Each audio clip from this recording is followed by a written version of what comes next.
ნეტავ ბევრ ქართველს უყვარდეს საქართველო ისე როგორც პუტინს უყვარს. ეს თქვენს მიერ გაკეთებული კომენტარი არის. კი, ნამდვილად. ვინაც იტირებასაც მოვახდენ, წავიკითხე. არა, კი, ნამდვილად. თუ მორავთ წავიკითხე. არა, მე უბრალოდ მინდოდა რომ გამეხსენებინა. არა, მახსოვს. თუ არ გახსოვთ, წავიკითხავდი. კი, მახსოვს ეს ბოლო პერიოდის ერთ-ერთი ინტერვიუ. მაგრამ ასე ფიქრობთ, თუ ესეც რაღაცა ამოფებული არის? აბსოლუტური გულწრფელობით გეუბნები. რატო ფიქრობთ, რომ საქართველო პუტინს უყვარს? იცით რატო ვფიქრობ, რომ საქართველო პუტინს უყვარს? იმიტომ რომ პუტინის ინტერესებში შედის.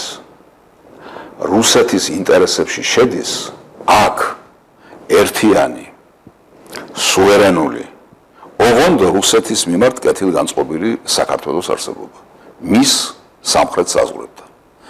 ამქედან გამომდინარე პუტინს როგორც ერთ-ერთ უდიდეს პოლიტიკოს დღევანდელობისა.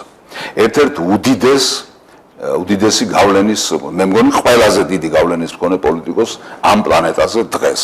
არ შეიძლება საქართველოს მიმართ კონდეს ცუდი დამოკიდებულება.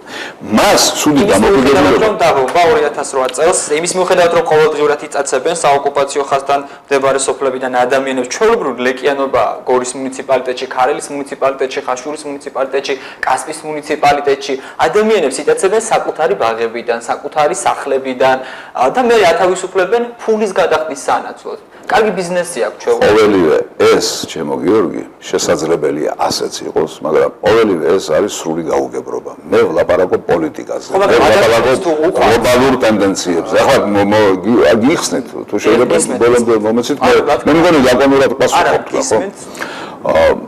რაშია იცით საქმე?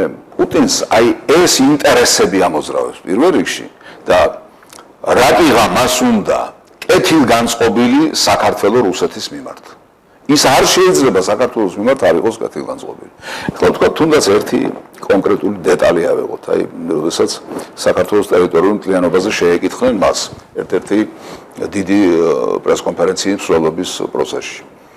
მან თქვა, რომ როგორც გადაწყვეტს ქართველი და აფხაზი ხალხი, როგორც გადაწყვეტს ქართველი და ოსი ხალხი, ეს იქნება მისაღები რუსეთისათვის. და წყვეტს ახლა რუსეთი და აფხაზი ხალხი? გეკითხები. რამეს? გეკითხები. აი ეს ფორმულა თვითონ არ მეტყველებს იმაზე, რომ ის ვითარება, რაც არის დღეს შეფრილი აფხაზეთსა და ოსეთში,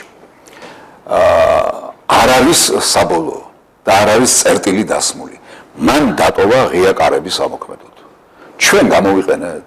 ჩვენ დაველაპარაკეთ, ან რუსეთს დაველაპარაკეთ, ან პრეზიდენტ პუტინს დაველაპარაკეთ, მიუხედავად იმისა, რომ რამდენჯერმე გააკეთა განცხადება მისი მზაობის შესახებ საუბრისათვის. ან აფხაზებს დაველაპარაკეთ, ან ოსებს ჩვენ რამ ნაბიჯი გადავდგით. ჩვენ გვინდა ეს ყველაფერი ასე იყოს დაკონსერვებული და ვიზახოთ, რომ იქ ადამიანი გაიტაცეს, იქ ცუდად მოიქცნენ, იქ საზღვარი გადმოწიეს. რაღაცა ხელი ხო უნდა გავანძრიო.